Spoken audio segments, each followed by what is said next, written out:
Hello, and thanks for selecting this video. I hope it proves helpful. Have you ever had a bad hypnotic experience? Or perhaps you are uncertain about submitting yourself to a hypnotic session? Then you have come to the right place to learn some core facts and secrets found within hypnosis. First off, it doesn't take brains to become a hypnotist. However, to become a good practitioner, this takes years. Bad hypnotic accounts are abundant. Many are the result of human error or inexperience, while others are executed on purpose by predators. Learning more about hypnosis is the key for protecting yourself. One of the most powerful tools a hypnotist has is language. Words can sell products. Words can start wars. Words can change the world. Salespeople, professional communicators, and politicians all use the strengths and weaknesses of language to their advantage. In a sense, they're all hypnotists. We use words to represent things in our mind. It's one of the main ways we make sense of the world. But at the same time, it's also the way others can get access to your mind to influence you. And if they do it with the techniques hypnotists use, there's a good chance they'll soon have you seeing things their way, whether you like it or not. Just think about it. Even today, scientists still have trouble explaining hypnosis. They best describe it with a list of 8 primary or intrinsic mental and physical phenomena that it produces. Predators and secret societies covet them, in the following order of importance. Number 8 is hyperacuity. This is an abnormal sharpening of the senses. A hypnotized person can hear a wall clock or even a watch ticking across the room at a cocktail party. Number 7 is psychography or automatic writing. This is when the subject's innermost thoughts pour out onto paper, straight from the subconscious. Sometimes written backwards or even upside down. Number 6 is anesthesia. This is the insensitivity to pain, such as piercing legs or hands with needles. In this instance, the woman does not even flinch, in the slightest. Hypnotic anesthesia has been used in certain medical fields for decades.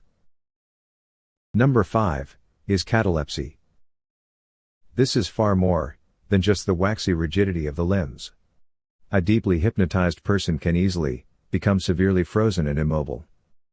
So severe, they can even support the weight of someone standing on them. Catalepsy can also be used to reinforce a state of helplessness towards achieving a goal of total compliance. Number 4 is age regression. James Mates, the hypnotist, will perform a phenomenal age regression demonstration. From Hollywood, it's Mike Douglas, People Now. And here's one of our interns, Bill Brummel. Right. Bill, where are you from? From Los Angeles. Good. Nice to have you here, Bill. Thank you. Good. We're going to do this very quickly, Bill, so put your feet flat on the floor. And I should mention that Bill was pre-hypnotized and left with a cue to be able to relax very quickly. So take your elbow. Good. Put your arms. Just close your eyes. Good night, Bill. Good. Good night, everybody. All right, now put your concentration right on my finger, there. And start your relaxation from the back of your head, over your shoulders, down through the body, and sleep. And let yourself go. Good. And when I just touch the back of yourself, let yourself go just a little deeper. Good. As you breathe, let yourself relax just a little more and listen to my voice. In a moment, I'm going to have you open your eyes, and I'm going to have you sign your signature at your present age. And as I speak with you, with your eyes open, you will go back in your past. You will rewind the tape of your unconscious mind, your computer, and you'll find as you go back in your past, you will be totally safe, and you'll be here with me and Bill, wide awake. Would you do me a favor? Would you just put your name by the 26 here, and that's how old you are, because I asked you before, as exactly as you would sign a check. Good. Let's just...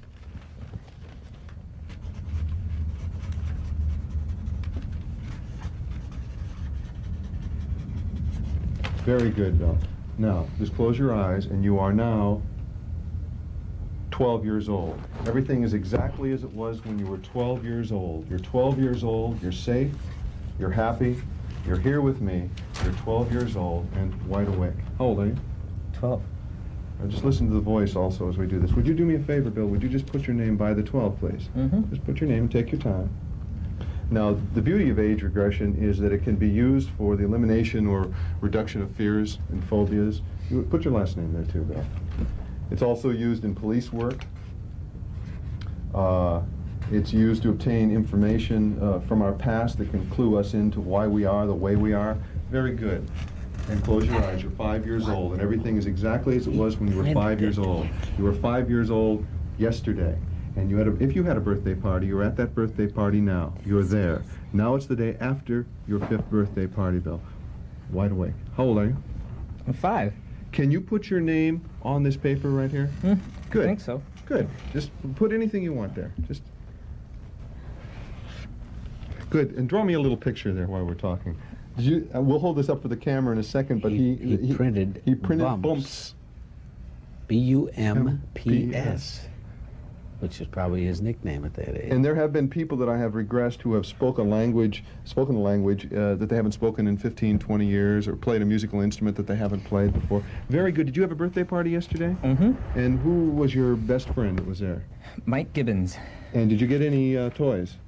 Yeah. And what was your favorite toy? I got a baseball and a bat. Oh, very That's it right good. there. What kind of cake did you have? Chocolate. Are you in school yet? Yes. What are you Kindergarten. in? Kindergarten. 54th Street School. Good. What's your teacher's name? Mrs. Bonus. Mrs. Bonus. Do you like Mrs. Bonus? She's all right. Good. What's your favorite thing in kindergarten? Recess. I like to play. So what we did here is we have gone back in his computer. Am I showing it to the right camera? He's back. Yeah.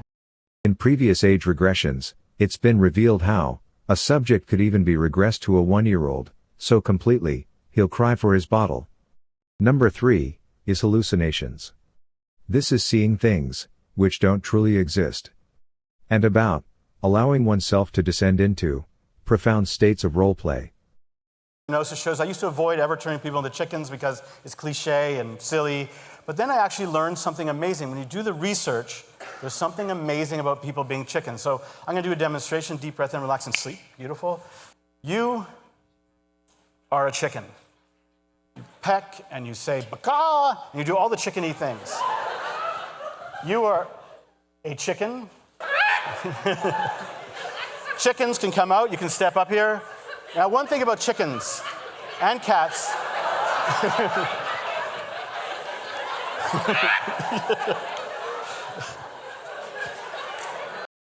Hallucinations come easily and can be used to cure phobias.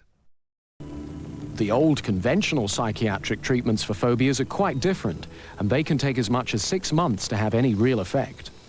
Now what we're going to do is we're going to work on evolving a more useful way for you to react to spiders. So the first step is to disturb the fear, interrupt it, break it up, and now... Now, watch. This is the secret of how the fast phobia cure works. In his mind, the subject is told to picture his worst fear, then make fun of it. He can imagine anything he likes, and by thinking of the object of his fear in a ridiculous way, the phobia is dissolved, often through laughter.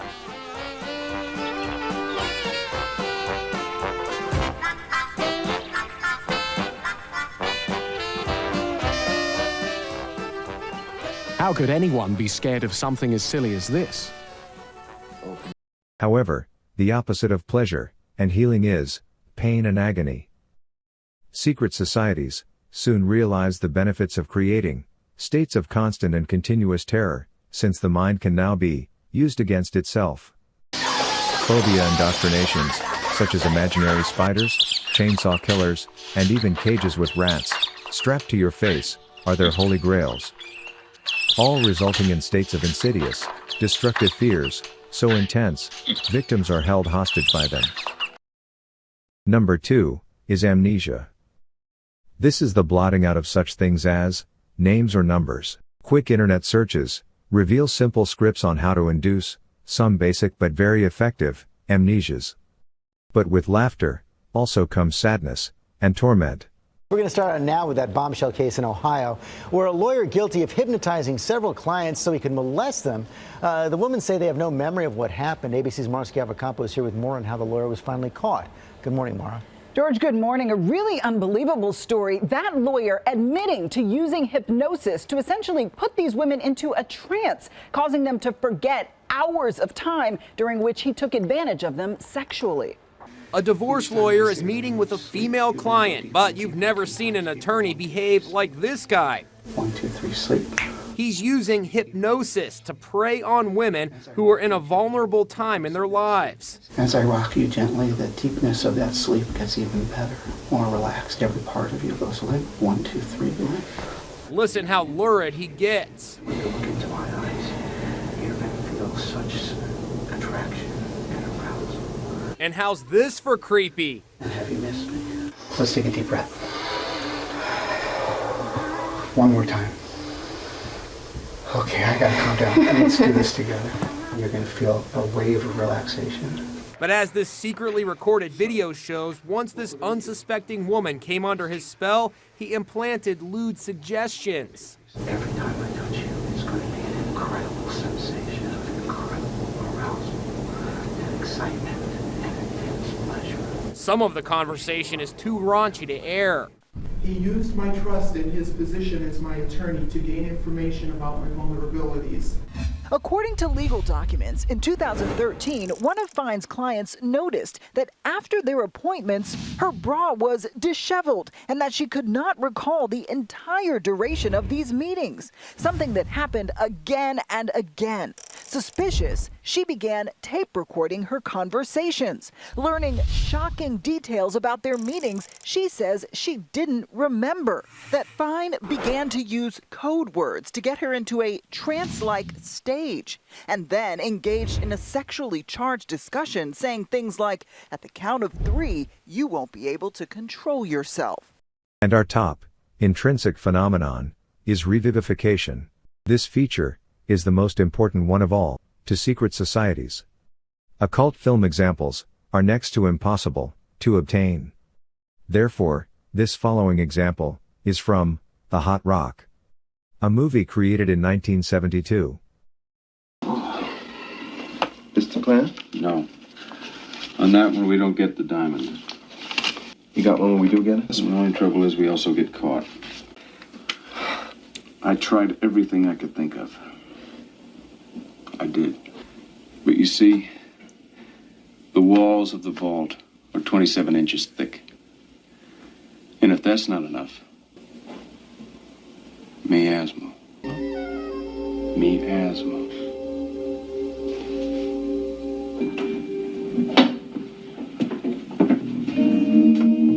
I'm sorry. Floor 26, please. Look at the lights. I beg your pardon? Look at the lights. See how even they are. How regular. What a rhythm they have. Look at them. They're fascinating. You feel the soothing effect of them. You can feel the soothing effect relaxing you. Relaxing deeply. And as you look at the numbers, your eyelids are growing heavy. Very heavy.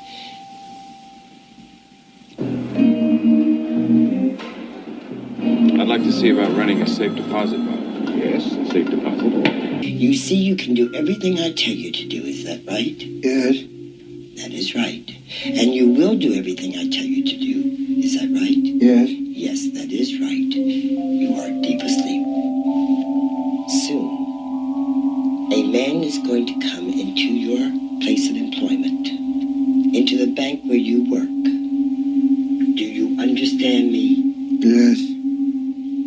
When this man says to you the words, Afghanistan, banana stand, you will do exactly what he tells you to do. Do you understand this? I will do exactly what he tells me to do. That is fine. Very good. You see how peaceful you feel by following my suggestions? It makes you feel so good and so secure. Now, What is it that the man will say to you? Afghanistan, Bananistan.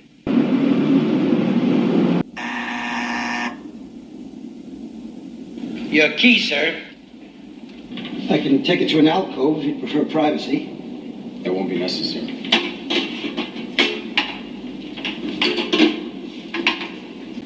Okay.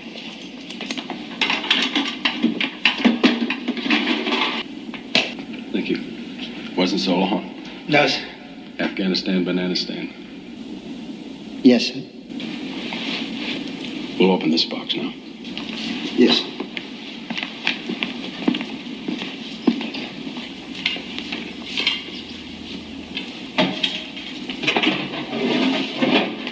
I can take it to an alcove if you prefer privacy, sir. Please.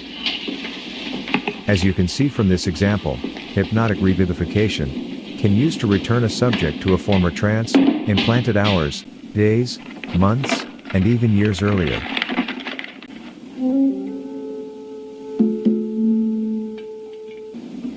Okay.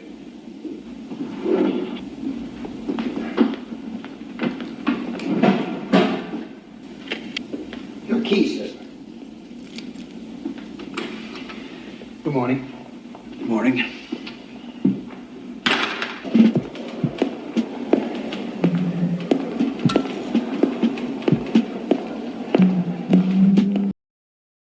History's more severe accounts of hypnotic abuse began with rumors of a Red Scare and of communist espionage. Consider The Manchurian Candidate, a novel by Richard Condon, and first adapted into a feature film in 1962. It was the story of a brainwashed, hypnotized assassin, and the movie trailer expressly warned not to arrive late. Those first 5 minutes depicted some very dark, hypnotic possibilities. Dark likelihoods, which set the plot for the rest of the movie. For the past 10 years, this eminent Californian lawyer has been investigating the links between hypnosis, the American security agencies, and murder. Can hypnosis be used to influence people to commit illegal or immoral acts? There's generally a folklore that it can't be so used, and I think the reason for the folklore, for one, is to discourage people from trying, and two, because it took a while for hypnosis to establish itself as a valid therapeutic technique. Now that we know that it is a valid therapeutic technique, we can also see that just as it can be used for good, it can be used for evil. For example, in 1954, 4 years before the Manchurian Candidate novel had been published, the Central Intelligence Agency had a team to build Manchurian candidates to commit assassinations. And one of the most frightening memos that I've read is an experiment that they wanted to run to be able to program somebody to assassinate a foreign head of state or an American official. Surely this is just some conspiracy theory. What evidence is there to really support this? I'm interested in the historical fact, and the historical fact for me has come from Central Intelligence Agency documents. And the documents definitely establish that by 1954, the CIA, or at least the component that did the hypnosis research, was convinced that they could program people into committing assassinations. One date in infamy happened in November 1963, when President John F. Kennedy was shot by a man who has been widely called a programmed assassin, Lee Harvey Oswald. He moved to Russia and then returned to Texas, where he just happened to have the perfect perch from which to make his infamous shot from the Texas School Book Repository. The ideal spot, overlooking Kennedy's parade route. How could everything fall so perfectly into place for Oswald? And then, of course, there was his own assassination 2 days later, at the hands of Jack Ruby. Moving quickly through the crowd, Ruby stepped out from behind the wall of reporters and fired his .38 caliber revolver into Oswald's abdomen, killing him, and silencing the truth forever. Once more, everything seemed to fall perfectly into place for evil, leaving the world in disbelief. Don't forget, less than 5 years later, America faced yet another high-profile assassination. President John Kennedy's younger brother Bobby was killed by Sirhan, a man who to this day claims he was hypnotized, with his free will hijacked and then forced into committing his crime. The theory that a single bullet struck down both the president and the governor, for example, has too much of the long arm of coincidence about it for us to be entirely comfortable. 5% of the population can be described as extremely suggestible. What can you make them do? Anything. In the spirit of fairness, plausible hypnotic accounts, made in Hollywood, are one factor, while actual hypnotic events are another. True, detailed accounts matter. Our story now changes and begins with how I was subjected to a series of covert hypnotic experiments while I was a child. These experiments were conducted while I was in elementary school. I was almost 7 years old, and here's what I remember. Our school day began with our class moving downstairs into the basement lunchroom. A film projector had already been set up, and we were going to see a film.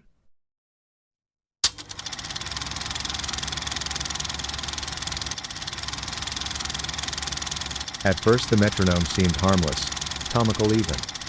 Some of my classmates even rocked their heads left, then right, in unison with it. Soon, however, they stopped. The man in the film was talking about stuff that seemed far more suitable for high schoolers. I found the metronome annoying, and so I shielded it from my view, as best as I could. After the film finished, the man who ran the film projector asked us if anyone wanted to use the washroom. I was the only one who wanted to get far away from such a boring film. Later, my teacher told me I would have to see it again. Tell your mother that you will need to stay a bit late tomorrow, she advised. That following afternoon, I saw it once more and alone. Again, trying my best to concentrate on that man's dialogue, I squinted my eyes and shut out the metronome. Eventually, the film ran out, and with no one else in the room, I unplugged the projector and then went to the next room to tell teacher the film was over. A year later, I would be singled out again. This time, during our morning school recess, a boy from another class seemed to know what was going on. It would be another hypnosis film, and he mocked me for having to see it once more. I went to the basement lunch room, just like that first time. This time, I was joined by 3 other kids, new to our school. The film was different. There was no visible metronome, and the projector was a bit faulty. I could see parts of the metronome wand spliced into the film. When the film ended, the man running the projector stated loudly, "You have been hypnotized and there is nothing to fear about hypnosis." Afterwards I thought to myself, they could have written that on a blackboard just as easily. The subject of hypnosis would appear once more in my senior high school. This simple back and forth banter had far more serious undertones than what anyone could ever realize. The sales pitch was to attend a seance and see what your future might hold. Their emphasis was two-directional. How they could reveal stuff from your early childhood, things that you had long forgotten about. But they could even go beyond that. They could even reveal any past lives you might have pre-lived.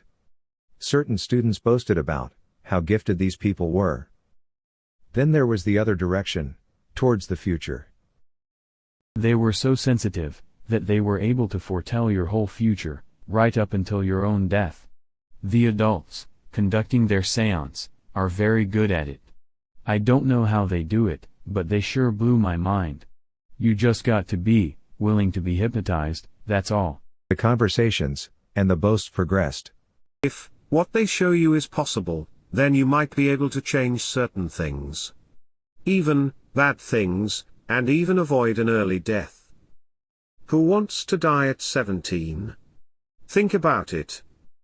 You could go through 12 years of book reports, tests, and detentions, only to die a week or 2 after you graduate. Not me. Other conversations became humorous. You might even avoid getting your girlfriend pregnant, or even be able to see what your wife would look like in 20 or 30 years from now. Or, in your case, Joey, if you keep doing the things that you do, it will be your cellmates. As one classmate joked with another. 2 years later, I would discover far more about what my classmates had discussed that day. These next segments depict even more of my true hypnotic accounts and experiences. Take note of the year. Now of legal drinking age, I got together with my brother for some nighttime excitement. This one night would prove itself to be a key turning point in my life. Our evening began harmless enough, as we went to a hotel lounge and happened to meet an older and married woman we knew. After our first drink together, my brother abruptly left, saying that he had some personal business to attend to. Now alone with Mrs. Harlot, she coerced me into trying a Shirley Temple, complete with a decorative, pink umbrella. Oddly, the server came by and whispered in my ear how she believed she might have spiked it with something. She was right, because within 20 minutes, I had tunnel vision. I was losing all control, I was almost passing out. In short order, I was led out to the street, and into a waiting car. Over the next hour, 3 more people were also picked up. And close to midnight, we were all delivered to a strange house.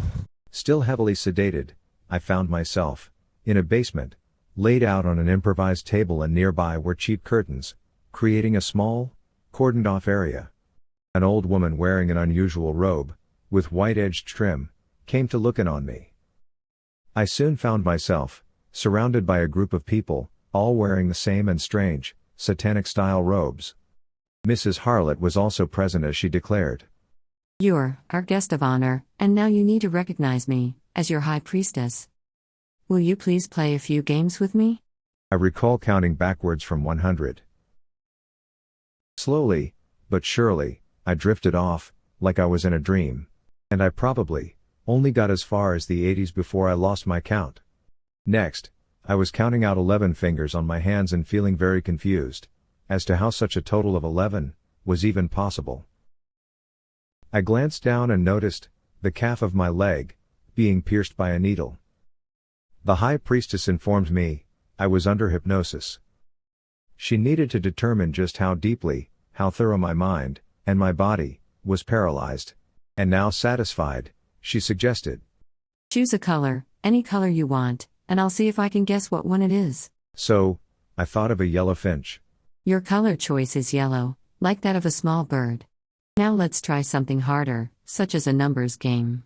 Pick a number, any number between 1 and 100, but don't say it aloud. I will try and guess what it is. I can now see, in your mind, your pick." She correctly guessed my number, and then boasted, "I can even read your thoughts." For a moment, I was in denial of her abilities. But she had always been correct. And in all honesty, I sensed a sort of mental joining. I could sense her personality, embedded within my thoughts. She then proceeded to probe my memories. She made me look back and remember my life with an open mind. First, it was my early childhood. And then, to a past life, before I was even born.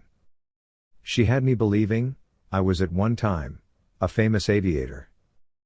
And even farther back, a friar monk of the Middle Ages. The occult priestess then moved my thoughts towards the future. She declared she would pick a moment in time for me to witness. At first it was very scenic and calming, since I was flying over a city.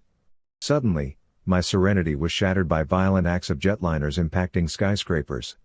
Utterly blown away and astonished by the realisms, by the clarity of everything, my visions recoiled in reverse to the present.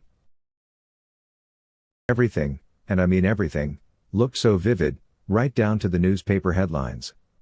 How they could do all this was awe-inspiring. I would see acts of terrorism. Politicians, fated to enter politics. Songs, destined to be aired on the radio. Lottery programs, certain to be conceived. Unknown but very serious diseases, the world had yet to discover. And friends in towns that I would never know, for another 20 years. It was an element of paganism that I almost worshipped. However, I also saw the early death for my brother. His suicide, and who was responsible. I even saw how he was manipulated, and pushed over the edge.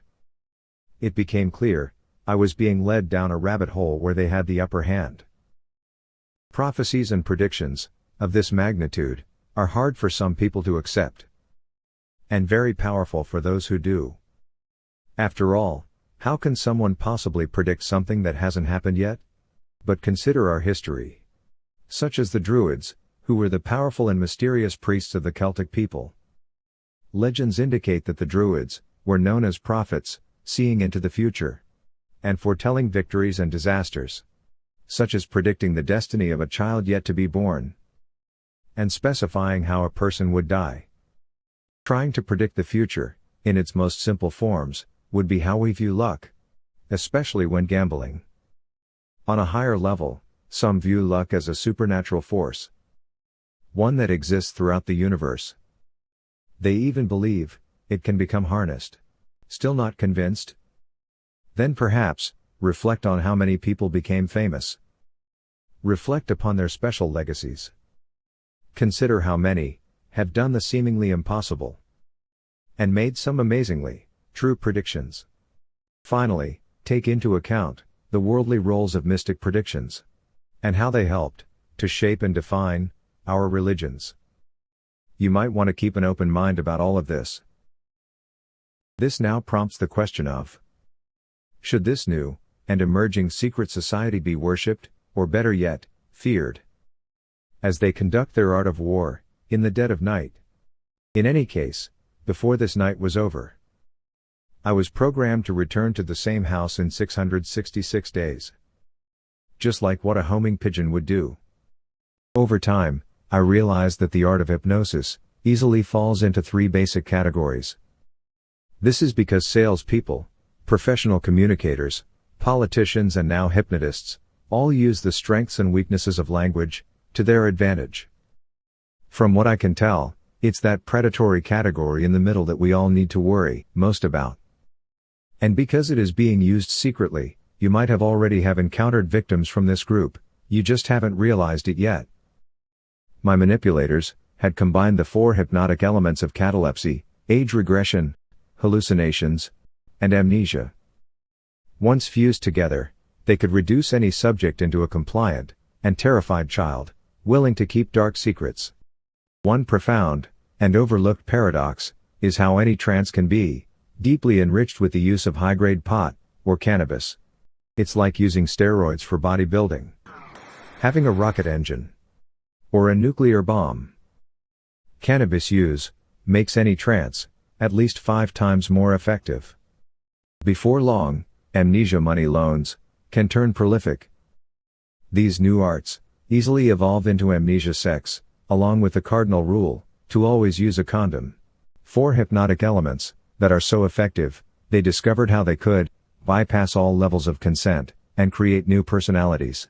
Complex characters, such as lonely housewives, informants, double agents and fetish sex slaves. Distinct characters, so engrossed in the act of roleplay that they forget who they once represented, and with no memories of what they had done. These roleplay characters are revived on cue by revivification, time after time, after time. Yes, sir. With all 5 elements, they now become the key building blocks for mind control. Be aware that this occult revivification process does not wear off. It becomes permanent. Personally, I've experienced occult revivification, implanted 17 years earlier. Some hypnotists will admit they don't know how far back they could go. Something profound to consider is the long game. Altering the free will of a person is a small first step, but then, to modify entire classrooms, the populations of towns and cities, is obviously a giant leap. And as far as I can tell, this assimilation process began almost 100 years ago. Furthermore, over the next decade, I would witness these hypnotic links in places all over British Columbia, into Alberta, and even across the United States border, into towns like Blaine, cities like Spokane, and especially Los Angeles, California. These expansion levels should not be ignored, since they imply a new form of warfare. Don't be surprised if one solitary night of occult fun scars you for life. Sun Tzu's The Art of War is the most influential thesis regarding strategy ever written, and can be simplified into 4 tenets. Avoid what is strong, and fight what is weak. Extreme excellence consists of breaking the enemy's resistance without fighting. It is far more important to outthink your enemy than it is to outfight him. All warfare is based on deception. Hence, be so subtle that you are invisible. Be so mysterious that you are intangible. Then you will control your rival's fate. Aware of these tenets, secret societies play the long game. They start by infiltrating elementary schools and then wait years to target teenagers to exploit their vulnerabilities. They strike at the young because of their curiosity, because of their fledgling idealisms, and their cravings to belong to a sympathetic collective. Sadly, many have trapdoors inside. They strike at the young as they begin to declare, "This is who I am, separate from my parents," as they cut away their apron strings. They strike at the young just as teens get involved with things that they do not readily share with their parents. They begin to keep secrets. They strike at the young because they feel invincible and take enormous risks with drugs, sex, or alcohol. And because many eagerly seek out the powers of the occult, the supernatural. They strike at the young because they are hard to read or understand by their families. They know that they are moody, incorrigible, difficult to deal with, and at times, even defiant. In fact, they count on this window of social upheaval. They strike at the young because they are soft, easy targets, and no one knows how to protect them. No one understands the enemy preying upon them. There are three types of people in this world: those who see when shown, and those who refuse to ever see these hypnotic dangers. If you wish to discover more about these hidden threats to your teenagers, to your country, to our world even, then check out the extra description info that accompanies this video. It has many great links to other hypnotic accounts and to R.A. Chamberlain's website. Thanks for watching.